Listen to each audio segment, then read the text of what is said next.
Instagram live or just a video tutorial, send it. See, now I see the comments. Now the comments are just coming up where they're supposed to. I think my last live was haunted and glitched because of Liza. That makes a lot of sense. I don't know why I'm still holding the mic. Nothing is coming out of it, but it feels right. Oh, okay. We have our next guest, everybody. Oh, can type things in. You know what? This is making. I think this is gonna work. Okay. Our next guest is the incredible, the incomparable Jake Taylor. There it is.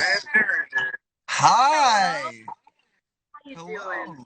You're doing a great job. I'm not. I don't know how to. You're doing a great job. You know what's funny is I think Liza initially was like, nah, I don't want to host anything. I don't want to interview my cast. She's like, I do it enough. I'm so good.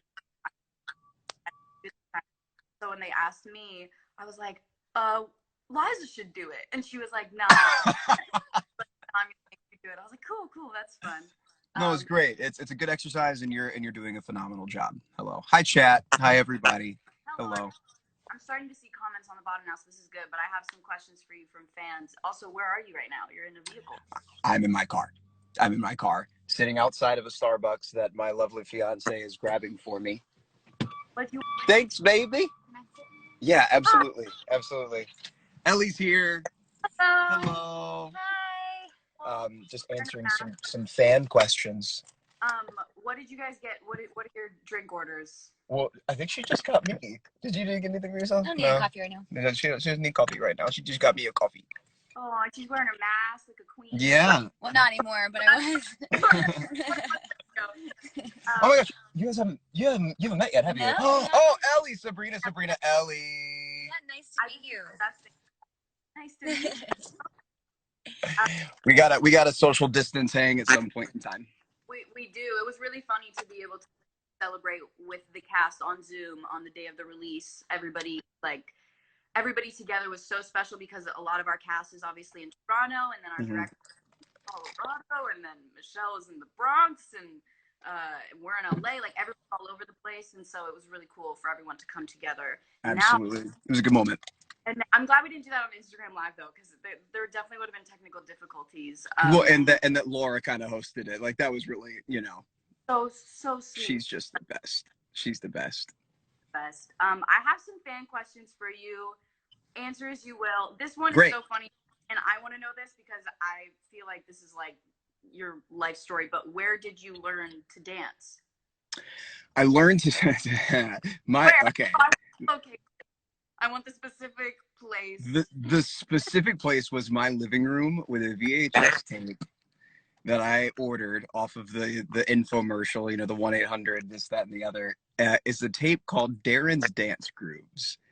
And it Darren Henning, who he choreographed for Britney Spears and Jordan Knight and NSYNC and the Backstreet Boys and a whole bunch of different artists. He put like this wonderful, just like delicious 2002 like infomercially kind of dance tape together, and that was literally the beginning of my loving dance just in general. And then it that progressed to drama club and school, and then that progressed to a theater company that I was a part of as a kid, and that's where like all of my training and stuff really began. And then I continue to hone that with a couple of different studios around Birmingham, as well as just coming back and forth between Birmingham and LA and taking classes all the time. It was a great means of exercise for me. Like, it was interesting because I knew early on that I didn't want to just like be a dancer.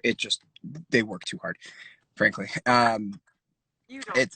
They put their bodies through too much. I'm just like, you know what? I'm good. I will dance when I need to dance. I'll dance in projects and musicals and that kind of thing. But a lot of training came through all of that, and I'm really grateful that I have it in my body and that I get to exercise that. You know what I'm saying? Oh. Hi, Myth. That's one of my streamer buddies in chat right now. What's up, Myth? How you doing, baby? Yeah, and because you've done it in so many different ways. For people that don't know, we go back to me being 12. Literally, that was the first time. Literally, yeah. The RDMAs. Yo, yeah. The first one, The the first the inaugural RDMAs where there wasn't any security and it was really fun. form to come and get it. I'm still sweating. Yeah, no, that's so crazy. Like since then, you've been able to like obviously bring your talent to so many different films and TV shows, and obviously on Broadway. Like what would you say? Oh my gosh, I really feel like an interviewer. This is I love it. Yeah. Sabrina, you're impressing me right now. I'm not gonna lie. Deeza's got it down. I'm trying my best. I love it. But what would you say is your favorite, I guess, kind of way to contribute your talents to? I mean, is it harder for you on Broadway? Is it more fun for you to do it live? Is it more fun to do movies? Because they're obviously it's a completely different process and Right. Yeah, I mean, I think that in terms of artistic stimulation, they exist in all facets, right? Like for me personally, I get artistic stimulation out of streaming on Twitch. I get artistic stimulation out of being in a meeting, you know, in like a development meeting for a film I'm producing. I get artistic fulfillment and stimulation out of being in a rehearsal space, being on stage, being on set. Like it's all there. I think that really diving into it, I think that the instant gratification and the kind of electric dynamic that you share with an audience when you're in a theater is on a completely different level. That's I mean, you know this. I mean, I know you got 2 shows in. I know. okay. But it's there, and that experience is there, and you'll go back and it'll be great. That's my favorite. Yeah. That's my favorite. I think it's always just kind of been my favorite. And I think that growing up, I mean, I've been doing this for 16 years now. There's definitely, there was a huge element of me that was like, I love it all. How could I ever pick my favorite? I love doing all of the things. And I realized I was like, it's okay to have a favorite, and it's okay to talk about that. Broadway, for sure. That's definitely my favorite. You have a favorite. It's funny too because people do ask that question all the time. Like your favorite has to be the one that you stick to. It's like no, like I enjoy this, but I still get fulfillment, and obviously you get to share your talents through and you reach so many people by getting to do films like this to all. No, I think it's so incredible, and we were so lucky to have you in this movie because you literally like are Jake Taylor. In other ways, you're not Jake Taylor, but we all realize in a lot of ways that you are.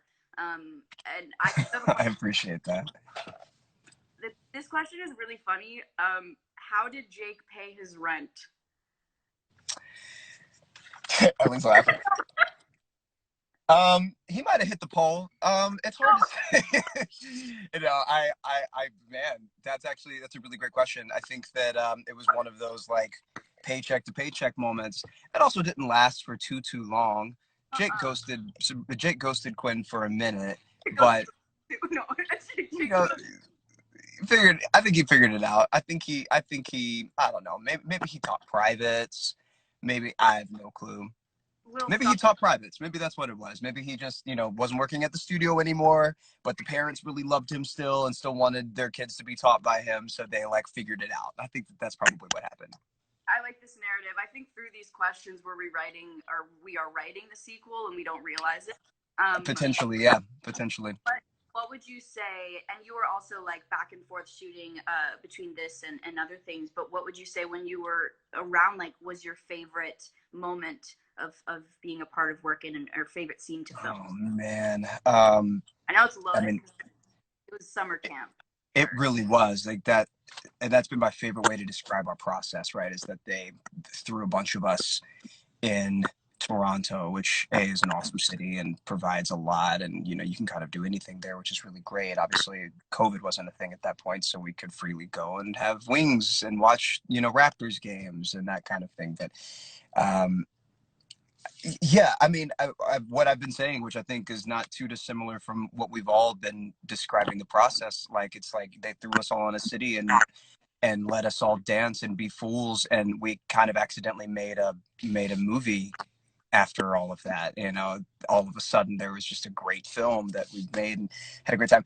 Sabrina, I laughed so much. Like, didn't we all? Like, I feel like that was probably the most comedic set I've ever been a part of. Like, I knew every day I'd get the set and there would be we would just buckle in laughter at something. Usually Liza being Liza and doing Liza things, but yeah, like that was my favorite thing. That was my favorite part of the process, was that I got to work with a friend of mine that I'd known for years, that we had never gotten to actually work on anything together. Like, that's really, really special. And you being an EP on it, I was just so proud. And that I had a couple of other buddies that were part of the project, and so being able to be a part of it, like in that way, at that capacity, and to create something that we all knew felt pretty special, was awesome, you know. I slept like a baby throughout the duration of filming, Oh because yeah. it was like a release of laughter and just like being so tired from whatever they were throwing at us on set that day. Because it, like, what was really interesting about our movie is, like, I remember the table read and all of us feeling like, what's missing, Yeah. and it essentially ended up being the dancing. It really brought our movie, shocker, but it really brought our movie to life Mhm. in it know was there for, until all of us got to know each other, come together and feel like a family. And like, I know a lot of sets will come off saying like that and saying that they created a family, but I think it's because, like, you can't help it. Like, when you're Right. all together, and especially, like you've said this so many times, like, dancers have such a different energy and radiate such a different love and joy, Mhm. that I think that was really special for all of us to be together. And one more thing I want to ask you, because I've heard you like say this a few times, and you always just, like, I don't know, put it together so Sabrina, perfectly. you're doing so well. I'm sorry. I'm so impressed with you right now. Keep going, please. Okay, that was it. Keep going. Just gonna thank you. What what do you want people to take away from this movie? Because you've stated this before. Yeah.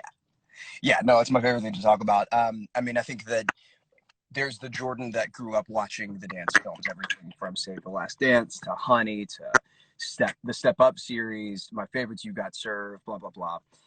There are things that are typical and there are things that are atypical in dance films that I think really kind of sheds light on why they're all so special and why they work all the time. Yeah. Um, that was work. That was working. Yeah. Okay. Cool. I just want to make sure, because he felt like diversity is awesome, right? And especially being a person of color and growing up in an industry where oftentimes a lot of the roles that I didn't book was because I either wasn't white enough or wasn't black enough. Dance films have everything, have everyone, all shapes, sizes, colors, creeds, orientations, religious background, sexual orientation, like all of the thing. And getting that key art initially, it brought tears to my eyes. I was like, I can't, this is so, it's always needed, but it's really needed right now. Inclusivity is just the name of the game. And that's kind of how we all need to live our lives and lead with, is love and inclusivity and so on and so forth. But the thing that I really hope that people take away from it, it's a couple of things. I could dilute it down to, like, I hope that people feel good.